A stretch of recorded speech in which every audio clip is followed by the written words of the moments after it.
I've been thinking about this for the past few weeks, and now that we've seen that horror show of a meeting between Trump and Zelensky, I have this to say, especially to MAGA people in the United States, especially towards people who support Donald Trump in the way that he is handling Russia and Ukraine. You can claim to love freedom and democracy and liberty, and you can wave your little flags about it, and you can, try to pretend that this is what you're all about. Or you can stand for Putin, and you can stand for Russia, and you can support Putin and Russia. But you can't have both. You just can't. I have long thought that people on the right in the United States, the Republicans in the United States, are hypocrites when it comes to freedom. Because you talk about how freedom and liberty are your favorite things in the world, but when it comes to gays, when it comes to trans people, when it comes to women, people of color, you don't seem to care all that much when it comes to liberty. It's a negotiable thing for you, this freedom. Whoever fits inside of our holy little box, those are the ones who get freedom. Those are the ones who get to enjoy it. Everybody else, they're our enemies. Putin is your enemy. Russia is your enemy. And yet, there are a lot of you within the Republican Party, a lot of you Trump supporters, who are just eating up his nonsense about how Zelensky is the dictator. And I even saw something the other day where Trump was asked about his comments regarding Zelensky and Putin, and he acted like he never said it. Did I say that? And he got a laugh from some of the people in the room who thought he was making a joke. Now, who knows if that's the dementia setting in or if he was actually making a joke out of this. I don't find anything funny about it. I don't find anything funny at all about a sitting U.S. president deciding to side with Vladimir Putin,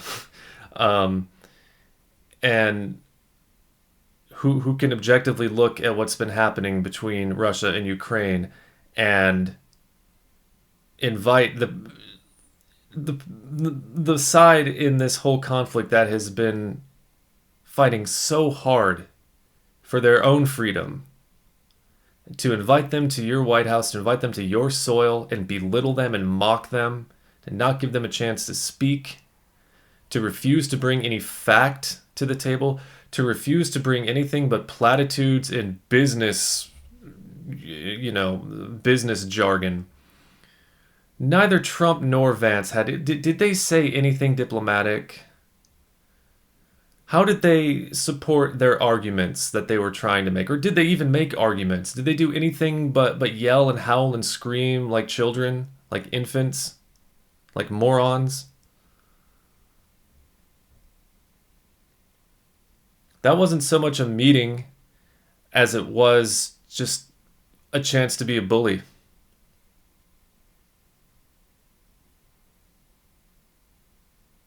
So that's kind of what the game is right now. You can be for this freedom that you've always been thumping your chest about and screaming at rallies and typing on the internet and wearing on your shirts and your hats, or you can be for the dictator. You can be for the autocrat. You can be for the war criminal. Well, but you can't have both. It's just not possible. And I think if you are going to decide that Trump is right about Russia, if you decide that Trump is right about Zelensky, then you need to admit to yourself and everybody else around you that maybe you don't love freedom all that much. Maybe you're not actually so big of a fan of liberty and democracy as you thought you were, as you once claimed to be. Because failing that, you're just being a hypocrite. And for those of you sitting in the middle of all of this, I've said it a billion times, and it absolutely applies tenfold to this. You sit in the middle, you side with the aggressors. And no matter what your daddy Donald Trump tells you, no matter what your president Donald Trump tells you, the aggressors are not Ukraine. It's Putin. It's Russia. How much more evidence do you need? Are you going to take the side of generals? Are you going to take the side of academics and people who have been studying foreign policy and people who know what they're talking about? Or are you going to take the side of Donald fucking Trump? What the fuck does he know? What the fuck does J.D. Vance know about diplomacy or about matters happening outside of the United States? They barely know what's going on inside their own country. Just look at their policies. Look at what they're doing. Look at what they're defunding and dismantling. Look at the very fact that they're okay giving so much power to a billionaire to just go in and disrupt the entire system for his own gain. They don't care. Because at the end of the day, it's about them. It's about their bank accounts and it's about their power. And that's why they're perfectly okay looking like such an embarrassment on the world stage. To be one of the few superpowers out there to go, maybe Putin's not such a bad guy. It's fucking embarrassing. It's really embarrassing. And I'm, as always, ashamed to be an American citizen. Absolutely ashamed. If I could do it for free tomorrow, I would renounce my American citizenship and I'd just be done with it. Because I am so sick and tired of feeling associated and feeling represented by this piece of garbage. And by this fucking administration that's just seeking to turn the U.S. to put the final nail in the coffin of democracy and turn it into an oligarchy. Not that the U.S. has ever been a sterling example of democracy. I mean, shit, it's been a plutocracy for who knows how long now, but the official papers are about to be signed when it comes to the end of democracy in the U.S. And there are so many of you MAGA people who are just scratching your heads and either you can't decide or you've made your decision that you're riding and dying with Trump.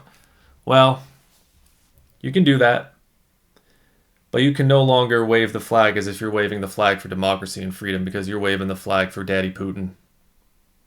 And that ain't democracy and that ain't freedom. And you're just fucking fooling yourselves. Choose wisely.